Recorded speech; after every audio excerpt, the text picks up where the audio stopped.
Assalamualaikum warahmatullahi wabarakatuh. Kembali lagi di channel Tangga Film. Apa kabar sahabat? Semoga kalian sehat selalu. Kali ini kita akan membahas alur cerita film yang berjudul Pike. Film yang diperankan oleh Amir Khan sebagai Pike dan Anushka Sharma sebagai Jago. Film ini bercerita tentang seorang pemuda yang berasal dari planet lain. Pemuda tersebut tersesat di bumi setelah remote controlnya diambil oleh seseorang. Kemudian berkelana mencari remote controlnya. Setelah beradaptasi dengan lingkungan sekitar, dia mulai bertanya-tanya tentang keberadaan remote-nya. Namun orang-orang hanya berkata bahwa hanya Tuhan yang tahu. Kemudian dia mulai mencari Tuhan agar remote controlnya bisa kembali. Hingga pada akhirnya harus berdebat dengan pemuka agama. Bagaimanakah keseruannya? Tanpa berlama-lama lagi, kita langsung saja ke alur ceritanya. Film ini dimulai dari sebuah pesawat luar angkasa yang membawa seorang pemuda tanpa busana, memakai sebuah kalung yang merupakan remote control. Pemuda tersebut bernama Pike. Karena baru saja tiba di bumi, Pike terlihat bingung. Ketika melihat seseorang yang sedang berjalan, Pike berlari mendekatinya. Tanpa sepatah kata dan saling memberikan tatapan yang mencurigakan, tiba-tiba orang tersebut merampas kalung milik Pike kemudian berlari. Pike mencoba mengejarnya, tetapi pencuri itu berhasil naik ke atas kereta dan lolos dari kejaran Pike. Sedangkan Pike hanya mendapat sebuah radio dari orang yang dikejarnya. Pike sekarang sendirian, tanpa teman, tanpa keluarga, dan tanpa tempat tinggal. Juga tidak bisa kembali ke planetnya karena remote control pemanggil pesawatnya telah dicuri. Scene kemudian berpindah, memperlihatkan seorang wanita yang sedang bersepeda bernama Jago. Hari ini Jago akan menonton sebuah pertunjukan, tetapi tiketnya telah habis. Jago melihat seseorang menawarkan selembar tiket. Secara bersamaan, Jago dan seorang pemuda yang bernama Sarparas juga ingin membelinya. Mereka lalu berebut, tak ada yang mau mengalah. Setelah mendengar harga tiketnya, mereka berdua langsung kabur karena mereka berdua tidak memiliki cukup uang. Dari sinilah awal perkenalan mereka berdua. Jago sangat senang berkenalan dengan Sarparas. Hari demi hari mereka semakin dekat, hingga Jago dan Sarparas menjadi sepasang kekasih. Hari-hari mereka jalani dengan bahagia. Jago kemudian memperkenalkan Sarparas ke keluarganya, tetapi raut wajah ayah dan ibunya berubah. Itu dikarenakan Sarparas berkebangsaan Pakistan dan seorang Muslim. Tanpa berlama-lama, ayahnya langsung menemui pemuka agama yang sangat ia percayai, yang bernama Tapaswi. Melalui panggilan video, Tapaswi mengatakan bahwa pemuda Pakistan yang bernama Sarparas akan mengkhianatimu dan hanya memanfaatkanmu. Jago tentu saja tidak percaya dan akan membuktikan bahwa ramalan Tapaswi salah. Ketika Sarparas datang, Jago langsung mengajak Sarparas menikah. Ia membuat Sarparas terkejut mengapa Jago tiba-tiba ingin menikah. Tetapi Sarparas mengikuti kemauan Jago untuk menikah besok. Keesokan harinya, Jago menunggunya untuk melaksanakan pernikahan. Namun seorang anak menghampirinya dan memberikan sebuah surat yang mengatakan bahwa pernikahan bukan hanya tentang dua insan, keluarga, negara, agama kita semua berbeda. Kita takkan pernah bahagia jika keluarga kita tak bahagia. Jangan pernah menghubungiku lagi. Maaf. Setelah membaca surat itu, Jago sangat kecewa lalu pergi. Pernikahan Jago dan Sarparas gagal. Jago kemudian kembali ke kotanya di Delhi. Dan semenjak saat itu, Jago dan Sarparas tidak pernah bertemu lagi. Jago bekerja sebagai wartawan. Disinilah awal mula pertemuan Jago dengan Pike. Pike terlihat sangat aneh karena mencari Tuhan yang hilang. Jago mencoba bertanya, mengapa mencari Tuhan? Pike lalu menjawab, urusannya dengan Tuhan belum selesai. Apakah kamu tahu di mana dia berada? Jago hanya menggelengkan kepala. Jago bertanya lagi, mengapa Pike memakai helm? Pike mengatakan, agar dirinya mudah terlihat oleh Tuhan apabila berada di kerumunan. Keesokan harinya, Jago membawakan sebuah berita tentang seekor anjing yang ingin bunuh diri. Karena menganggap itu bukan berita penting, Jago menyarankan tentang seorang Pike agar bisa dijadikan pemberitaan karena ingin mencari Tuhan. Tetapi manajernya yang bernama Cherry menolak karena dia pernah tertembak gara-gara agama dan Cherry tak ingin lagi berurusan dengan agama. Scene kemudian berpindah. Ketika Jago melihat Pike, dia mengikutinya. Jago melihat Pike sangat aneh karena Pike menggembok sendal jepitnya di pagar tempat ibadah, mungkin karena takut kehilangan. Kemudian Jago melihat Pike mengambil uang di kotak amal. Tiba-tiba seorang pendeta melihatnya. Hampir saja Pike mendapat pukulan, tetapi dia mempunyai jurus pertahanan diri dengan menempelkan gambar dewa pada pipinya, sehingga orang-orang takut untuk memukulinya. Kemudian Jago mencoba menolong Pike. Setelah aman, Pike mengatakan kepada Jago bahwa dirinya tinggal di penjara, karena di penjara Pike bisa mendapatkan makanan gratis. Pike lalu menunjukkan caranya untuk masuk penjara dengan melanggar aturan polisi lalu lintas, sampai akhirnya Pike tertangkap dan dimasukkan ke dalam penjara. Jago yang penasaran mengikuti Pike ke dalam penjara dengan cara menyogok oknum polisi. Di dalam penjara, Jago bertanya kepada Pike tentang identitasnya. Pike menjelaskan bahwa dia berasal dari planet lain dan telah kehilangan remote kontrolnya. Pike menjelaskan tentang dunianya yang tidak ada kebohongan dan saling membaca pikiran untuk berkomunikasi. Tetapi Jago merasa risih dan tidak percaya perkataan Pike dan beranggapan bahwa Pike hanya orang mabuk.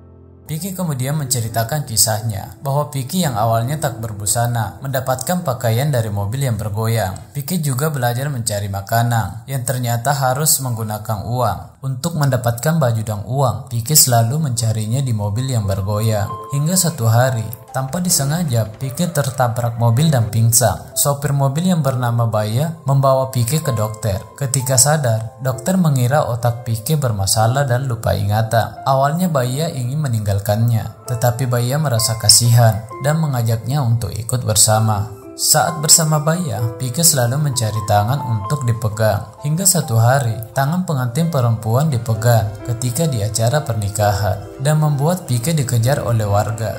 Baya merasa kasihan dan menganggap Pike membutuhkan belayan seorang wanita. Lalu Baya membawanya ke tempat perempuan kupu-kupu malam. Ketika seorang perempuan mencoba menggodanya, Pike hanya memegang tangannya sampai pagi hari. Setelah itu barulah diketahui bahwa Pike memegang tangan seseorang untuk mentransfer semua ilmunya, termasuk bahasa. Lalu Pike meminta tolong kepada Baya dan membawa Baya ke tempat remote kontrolnya dicuri. Baya kemudian menjelaskan bahwa remote kontrolnya sudah pasti dijual ke Delhi. Mendengar hal itu, Pike kemudian berpamitan untuk pergi ke Delhi. Saat tiba di Delhi, setiap kali Pike bertanya tentang remote kontrolnya yang dicuri, orang-orang hanya mengatakan hanya Tuhan yang tahu. Pike bingung mengapa orang-orang selalu mengatakan bahwa hanya Tuhan yang tahu. Pike kemudian membeli patung dewa. Karena lapar, Pike berdoa kepada Tuhan lalu meminta makanan, dan tanpa menunggu lama, Pike langsung mendapatkan makanan. Pike sangat senang karena permintaannya langsung terkabul. Kemudian Pike kembali meminta agar remote kontrolnya dikembalikan. Tetapi setelah beberapa lama, remote kontrolnya belum juga muncul. Pike mengira patung dewanya telah rusak. Pike terus bertanya kepada penjual patung dewa, bagaimana cara meminta kepada Tuhan agar remote kontrolnya kembali. Tetapi penjual kebingungan dibuatnya. Kemudian penjual lainnya mengatakan bahwa di dalam kuil ada patung dewa yang lebih besar lagi. Mintalah kepadanya. Dengan polosnya Pike mengikuti petunjuknya. Pike harus rela mengantri dan berdoa agar remote kontrolnya dikembalikan. Tetapi tetap saja tidak mendapatkan hasil. Pike kemudian protes kepada Tuhan yang belum menyelesaikan urusannya. Karena terus memprotes, Pike diusir dari kuil. Pike kemudian ke kantor polisi dan melaporkan Tuhan karena Pike telah memberinya uang, tetapi Tuhan tidak menyelesaikan permasalahannya. Polisi langsung marah dan menganggap Pike sedang mabuk. Saat digeledah, polisi mendapatkan kartu nama. Lalu polisi tersebut menjelaskan bahwa seharusnya Pike menemui Tuhannya di gereja, bukan di kuil. Pike lalu berangkat ke gereja sambil membawa kelapa. Kemudian meminta remote kontrolnya kepada Tuhan, lalu melempar kelapanya. Orang-orang sangat terkejut dan mengusir Pike dari gereja karena dianggap mabuk. Tetapi saat di luar gereja, Pike melihat seseorang membawa anggur dan membuat Pike beranggapan bahwa Tuhan tidak menyukai air kelapa, tetapi Tuhan menyukai anggur yang lebih mahal. Pike kemudian kembali mencari uang pada mobil yang bergoyang untuk membeli anggur dan membawanya ke tempat ibadah. Tetapi kali ini ibadah yang dituju adalah sebuah masjid. Semua orang muslim meliriknya karena membawa minuman keras. Lalu ada dua orang yang menghalanginya dan bertanya, "Apa yang kamu bawa?" Dengan polosnya Pike menjawab, "Anggur yang akan saya berikan kepada Tuhan." Di manakah dia? Lagi-lagi Pike harus dikejar oleh warga. Setelah semua yang terjadi, Piki menyadari di dunia ini tak hanya ada satu Tuhan, tapi ada banyak Tuhan, dan masing-masing punya aturan yang berbeda, punya tempat ibadah sendiri. Mereka menyebutnya agama, dan setiap agama punya pemuka agama yang berbeda di dunia ini. Setiap orang hanya punya satu agama, dan hanya mempunyai satu tempat ibadah. Lalu Piki kembali kebingungan, agama apa yang harus diikuti, dan Tuhan mana yang harus disembah. Lalu Piki mencari tanda agama yang diberikan Tuhan kepada seorang bayi yang baru lahir, tetapi tak menemukan tandanya, dan Piki lagi-lagi harus dikejar oleh security.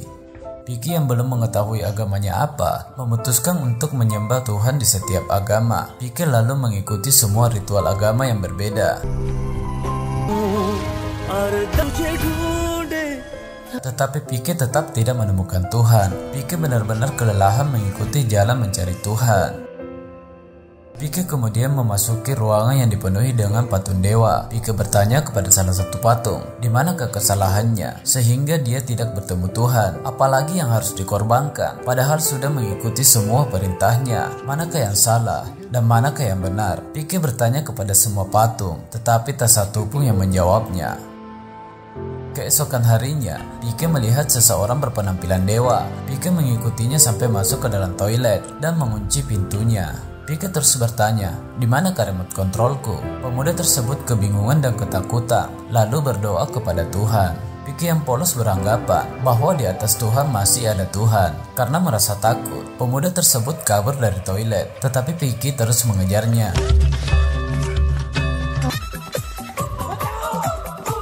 Hingga sampailah Piki di tempat Tapaswi yang sedang melakukan ceramah. Tapaswi menceritakan bahwa dia mendapatkan serpihan dari kalung Dewa Siwa, dan ternyata serpihan yang dimaksud adalah remote control milik Piki.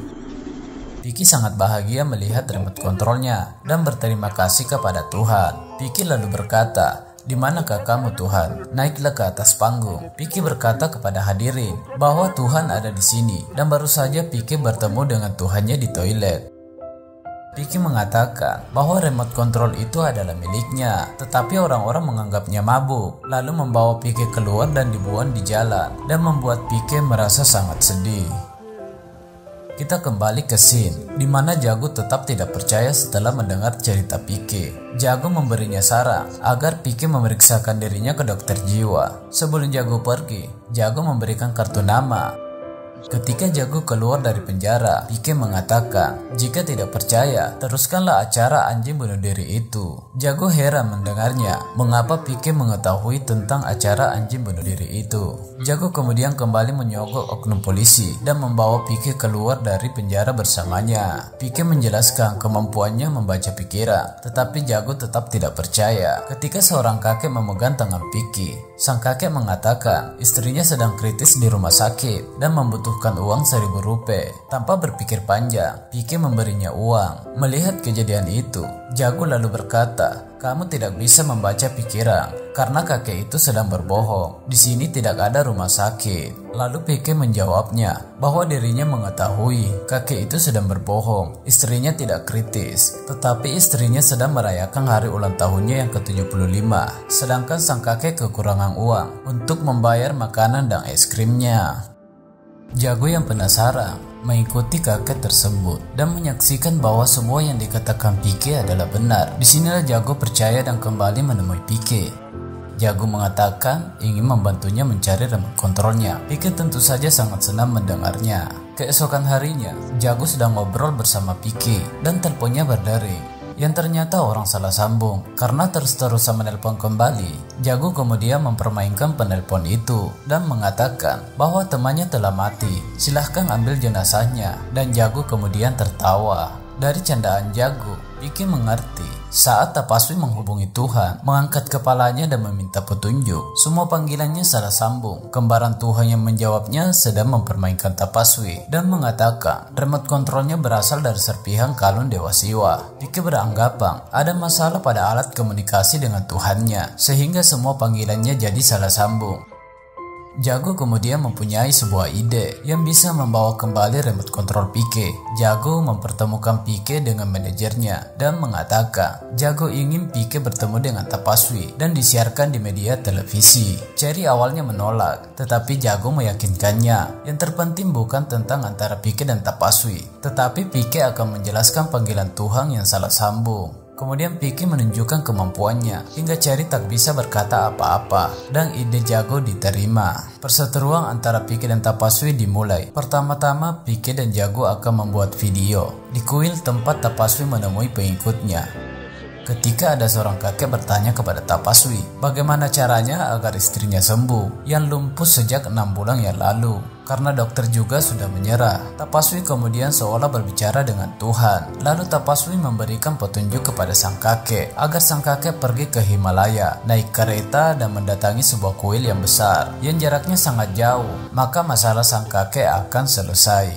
Pike lalu mengangkat tangannya. Pike mengatakan, salah sambung. Pike menjelaskan bahwa teknologi yang digunakan menghubungi Tuhan sedang kacau, karena tidak mungkin Tuhan menyiksa hambanya untuk mendapatkan kesembuhan mereka. Pike menantang kepada Tapaswi untuk berbicara kembali kepada Tuhannya dan memberikan jaminan kepada sang kakek agar istrinya benar-benar bisa sembuh sebelum sang kakek benar-benar melakukan perjalanan yang sangat jauh. Tapaswi yang tak bisa berkata apa-apa menghentikan acaranya. Kemudian Pike mengatakan itu penipuan.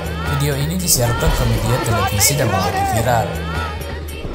Pike mengatakan di TV, selama pemuka agama tak bisa membawa kita ke jalan Tuhan yang tepat, maka masalah kita akan terus bertambah. Tapaswi yang sedang menonton itu terlihat sangat marah. Atas kejadian ini, Jago dan Pike dimarahi oleh ayahnya. Ayah Jago mengatakan, kamu akan masuk neraka karena tidak takut kepada Tuhan. Tetapi ternyata Pike menjadi senang. Pike menyadari bahwa bukan hanya salah sambung, tetapi memanfaatkan ketakutan neraka. Pike kemudian berterima kasih karena memberinya ide. Lalu Pike mengajak ayah Jago ke kampus yang sedang ujian. Pike memanfaatkan bisnis salah sambung dan bisnis ketakutan. Setelah kamera siap, Pike kemudian memasang batu yang dipoles pewarna merah. Kemudian meletakkan beberapa uang dan menunggu beberapa saat. Tidak lama kemudian orang-orang antri dan berdoa kepada batu dan tak lupa meletakkan uang. Bahkan seorang penjual es krim kalah dari bisnis salah sambung. Penjual es krim harus tunduk kepada pelanggan, sedangkan bisnis salah sambung pelanggan yang harus tunduk. Ayah Jago hanya bisa terdiam dan memberikan sebuah tamparan kepada Pike. Ayah Jago mengatakan, jangan mempersoalkan agama. Lalu banyak masyarakat ikut serta membuat video salah sambung. Semakin hari semakin viral. Tentu saja Cherry dan Jago sangat senang atas kesuksesan acaranya di TV. Hari-hari berlalu, Tapaswi menuai banyak kritikan dan komentar negatif. Tapaswi kemudian menantang Pike untuk berdebat di acara TV yang disaksikan oleh banyak orang. Mendengar hal itu, Jago dan Cherry sangat senang. Kemudian membuat iklan di mana-mana. Pike akhirnya menjadi terkenal, yang disaksikan oleh sahabatnya yang bernama Baya, yang tanpa sengaja bertemu dengan orang yang mencuri remote control Pike. Baya kemudian menelpon Pike dan mengatakan bahwa pencuri remote controlnya telah ditemukan, tetapi remote controlnya telah dijual ke Tapaswi. Dari percakapan itu, Pike akhirnya mengerti bahwa hubungan ke Tuhan bukan salah sambung, tetapi Tapaswi lah yang telah berbohong. Saat malam hari, Jago menertawakan Pike karena menggunakan nama Pike yang artinya pemabuk. Pike lalu ingin ganti nama dan meminta saran nama baru kepada Jago, tetapi Jago hanya mengabaikannya. Pike kemudian mengambil beberapa kartu nama dan tak lupa menuliskan I love you Jago dan diselipkan di sela-sela kartu nama tersebut. Ternyata Pike menyukai Jago. Pike lalu meminta Jago untuk memilih nama yang cocok. Pike berharap Jago membaca tulisan I love you. Jago kemudian membaca beberapa nama, tetapi sebelum sampai kepada tulisan I love you, ada satu kartu nama yang bernama Sarparas yang membuat Jago teringat akan masa lalunya. Jago kemudian kembali sedih dan menangis. Pike yang bingung memegang tangan dan membaca pikiran Jago. Pike lalu mengetahui bahwa Sarparas adalah kekasihnya di masa lalu yang batal menikah. Pike juga ikut bersedih karena cintanya bertepuk sebelah tangan.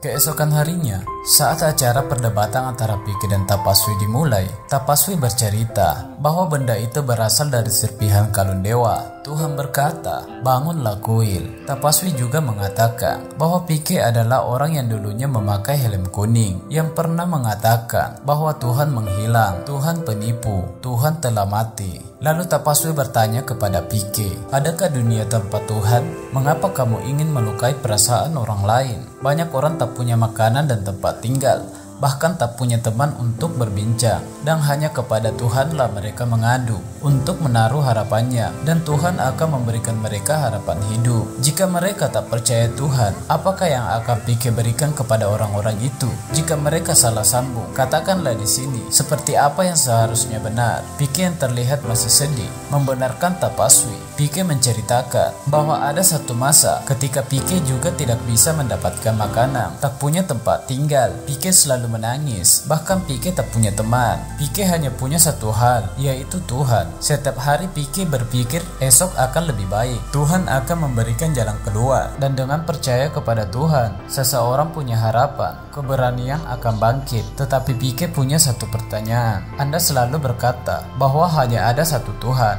Menurutku Tapaswi salah. Tuhan ada dua. Pertama, Tuhan yang menciptakan kita semua dan alam semesta. Sedangkan yang kedua, Tuhan yang diciptakan oleh orang-orang seperti Tapaswi. Kita tak pernah tahu Tuhan yang menciptakan kita. Sedangkan Tuhan yang diciptakan oleh orang-orang seperti Tapaswi suka berpura-pura, pembohong, hanya menghormati orang kaya, mengabaikan rakyat miskin, bahagia saat dipuji, dan orang-orang dibuat takut bersuara. Tuhan menciptakan kita semua, percayalah padanya. Dan Tuhan yang diciptakan oleh orang-orang seperti Tapaswi, si kembaran Tuhan itu, musnahkanlah. Lalu Tapaswi kembali berkata bahwa dia akan melindungi Tuhan. Pike lalu membantahnya, dunia ini sangat kecil dibandingkan alam semesta, dan kamu duduk di kursi kecil ini. Di tempat ini kamu katakan ingin melindungi Tuhan yang menciptakan alam semesta. Sungguh Tuhan tak butuh perlindunganmu. Tuhan bisa melindungi dirinya sendiri. Pike lalu bercerita, seperti salah sambung yang kau tanamkan di pikiran Jago dan memisahkannya dari Sarparas. Kamu mengatakan Sarparas akan mengkhianati Jago.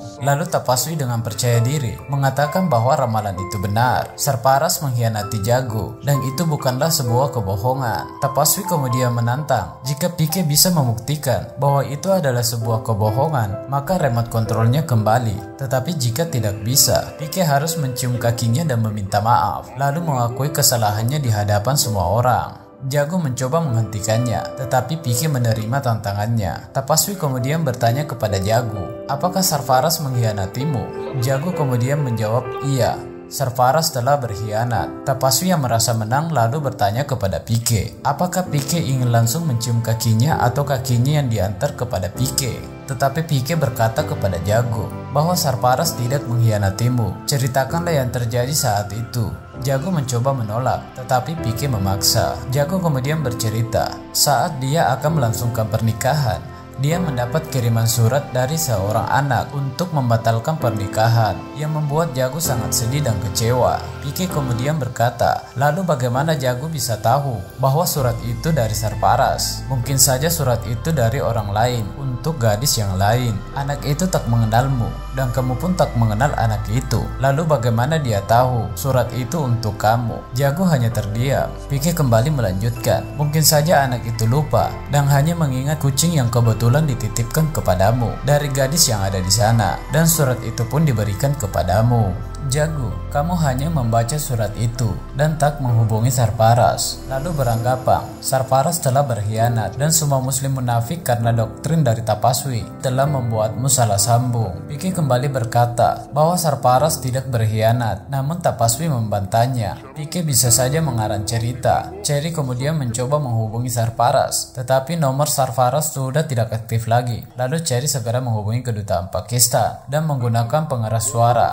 Saat telepon telah terhubung, Jago kemudian mempertanyakan mahasiswa yang pernah bekerja di kedutaan Pakistan. Semua orang yang ada di sana langsung mengenal Jago. Jago menjadi heran karena kedutaan Pakistan mengenal dirinya. Seorang wanita menjelaskan kepadanya bahwa setiap hari Sarparas menelpon dan mempertanyakan apakah Jago menelponnya dari India. Setelah mendengar itu, Jago kemudian mengetahui bahwa selama ini Sarparas tidak mengkhianatinya. Kemudian telepon Jago dihubungkan ke Sarparas. Jago hanya bisa menangis dan mempertanyakan apakah Sarparas datang pada saat itu. Sarparas menjawabnya, ya, aku datang. tetapi tak menemukanmu. Hanya menemukan surat yang mengatakan, jangan menghubungiku lagi. Dan Sarfaraz tidak pernah menelpon Jago, karena Sarfaraz mengetahui keluarga Jago tidak merestuinya. Dan akhirnya Jago mengakui bahwa dirinya salah paham, dan Pike baru saja menyadarkannya.